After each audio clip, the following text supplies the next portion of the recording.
Assalamualaikum warahmatullahi wabarakatuh. Alhamdulillah rabbil alamin. Assalatu wassalamu ala asrofil anbiya wal mursalin wa ala alihi wa sahbihi ajmain. Jamaah salat subuh yang dirahmati oleh Allah Subhanahu wa taala, izinkan saya menjelaskan hadis Arba'in Nawawi yang ke-24. An Abi Dzarrin Al-Ghifari radhiyallahu anin Nabi sallallahu alaihi wasallam fima yarwihi an Rabbi azza wa jalla annahu qala ya ibadi inni haramtu dzulma ala nafsi. Abu Dzar Al-Ghifari radhiyallahu menuturkan bahwa Nabi sallallahu alaihi wasallam dalam menerangkan sesuatu hadis yang diterima dari Tuhannya azza wa jalla berkata bahwasanya Allah Subhanahu wa taala berfirman, wahai hambaku, sesungguhnya aku mengharamkan aniaya atau kezaliman atas diriku. Maksudnya adalah aku menyakralkan jiwa. Zalim tidaklah mungkin atau mustahil bagi Allah Subhanahu wa taala. Sebab zalim itu sama saja dengan melampaui batas dan menyerobot kepemilikan orang lain. Dan arti keduanya ini muhal bagi Allah Subhanahu wa taala. Wa ja'altuhu bainakum muharraman fala tadzalamu. Maka jangan kalian saling menzalimi.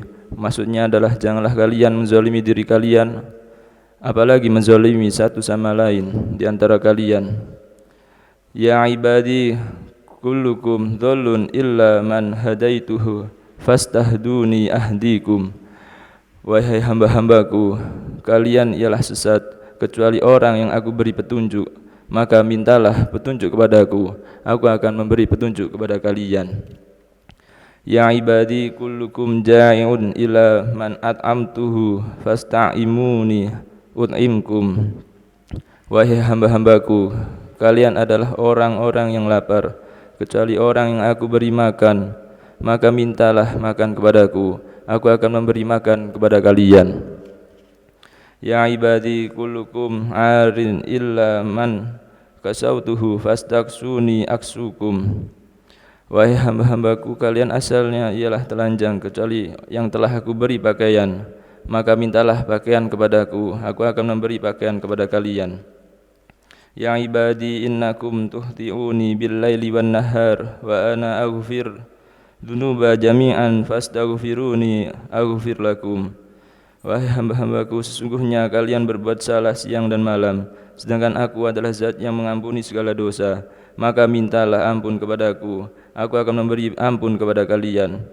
Maksud berbuat salah atau al-khata' dalam redaksi hadis ini adalah suatu perbuatan salah, baik itu disengaja maupun karena kelalaian atau kecerobohan. Demikianlah makna dari al-khata' secara bahasa, dan siapapun tidak dapat mengingkari makna bahasa seperti ini. Ya ibadi innakum lan tablu dzarrin fatadurru wa lan tablugu naf'i fatanfa'uni. Wahai hamba-hambaku, sesungguhnya kalian tidak akan dapat memberi bahaya kepadaku lalu kalian membahayakan aku, dan kalian tidak akan dapat membawakan manfaat kepadaku. Ya ibadi law an awalakum wa akhirakum wa insakum wa jinnakum kanu ala atqa qalbi rajulin wahidin minkum ma zada dzalika fi mulki syai'a. Wahai hamba-hambaku, seumpama orang pertama sampai terakhir dari kalian, manusia dan jin, semuanya bertakwa seperti hati seorang lelaki yang paling bertakwa di antara kalian, maka sedikit pun hal itu tidak akan menambah pada kerajaanku atau kekuasaanku. Ya ibadi law anna awalakum wa akhirakum wa insakum wa jinnakum kanu ala afjari qalbi rajulin wahidin ma naqasa dzalika min mulki syai'an.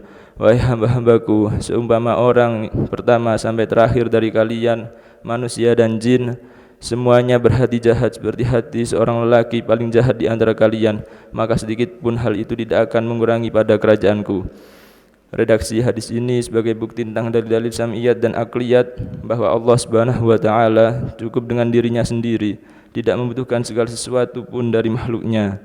Ia sendiri telah menjelaskan bahwa dialah Raja di raja yang menguasai segala sesuatu yang ada di langit dan di bumi, serta yang ada di antara keduanya.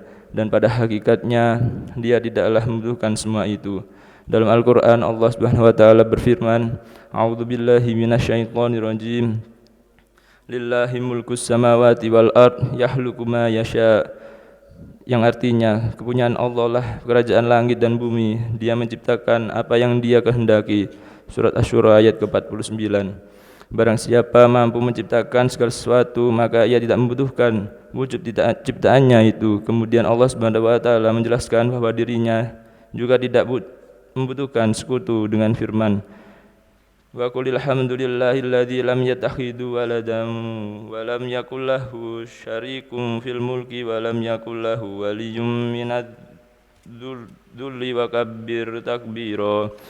Yang artinya, dan katakanlah segala puji bagi Allah yang tidak mempunyai anak dan tidak mempunyai sekutu dalam kerajaannya, dan dia bukan pula hina yang memerlukan penolong, dan agungkanlah dia dengan pengagungan yang sebesar-besarnya.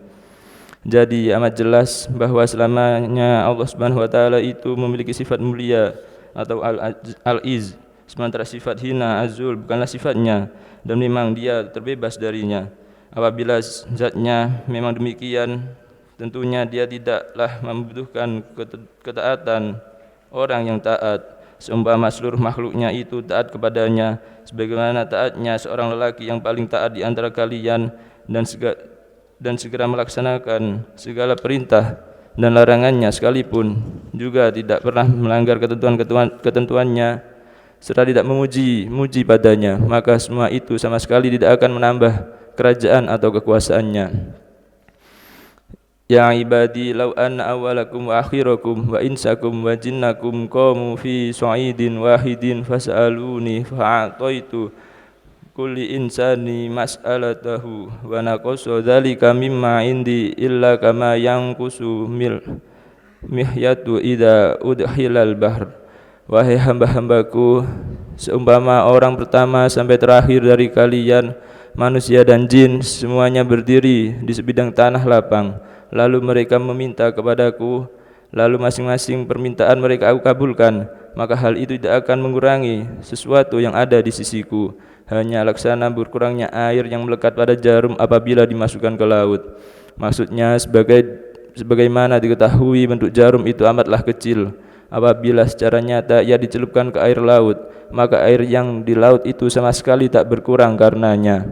Sementara itu apabila jarumnya dilihat, maka juga tidak memengaruhi pandangan dan juga berat timbangannya, lantaran air itu yang menempel pada jarum tampak tak kelihatan. Ya ibadi innama hiya a'malukum ahsiha lakum thumma wafikum iyyaha faman wajada khairan falyahmadillaha wa man wajada ghaira dzalika fala yalumanna illa nafsahu. Rawahu Muslim. Wahai hamba-hambaku, sesungguhnya amal perbuatan kalian aku catat, kemudian aku kembalikan sepenuhnya kepada kalian. Maka barang siapa menemukan kebaikan, hendaklah memuji Allah. Maksudnya barang siapa mendapatkan kebaikan karena ketaatan kepada Allah, itu tak lain karena taufiknya yang diberikan kepadanya. Dan barang siapa menemukan yang lain daripada itu, maka janganlah sekali-kali mempermasalahkan kecuali dirinya sendiri. Sekian yang bisa saya sampaikan, kurang lebihnya mohon maaf. Bismillahirrahmanirrahim. Allahumma sholli ala sayyidina Muhammad wa ala ali sayyidina Muhammad walhamdulillahirabbil alamin. Hamda yuafi ni'amahu wa yukafi mazidah. Ya Rabbana lakal hamdu kama yanbaghi li jalali wajhika wa hadimi sultanik. Allahumma Rabbana taqabbal minna sholatana wa siyamana wa ruku'ana wa sujudana wa qu'udana wa tadarru'ana wa takhushu'ana wa ta'abbudana wa tammim taqsirana. Ya Allah ya Rabbal alamin. Rabbana zalamna anfusana wa illam taghfir lana wa tarhamna lanakunna minal khasirin. Rabbana wa la tahmil alaina isran kama hamaltahu ala alladziina min qablina. Rabbana wa la tuhammilna ma la taqata lana bih. Wa'fu anna waghfir lana warhamna anta maulana fansurna 'alal qaumil kafirin. Rabbana atina fid dunya hasanah wa fil akhirati hasanah wa qina adzabannar. Subhana rabbika rabbil izzati amma yasifun wa salamun 'alal mursalin walhamdulillahi rabbil alamin. Wassalamualaikum warahmatullahi wabarakatuh.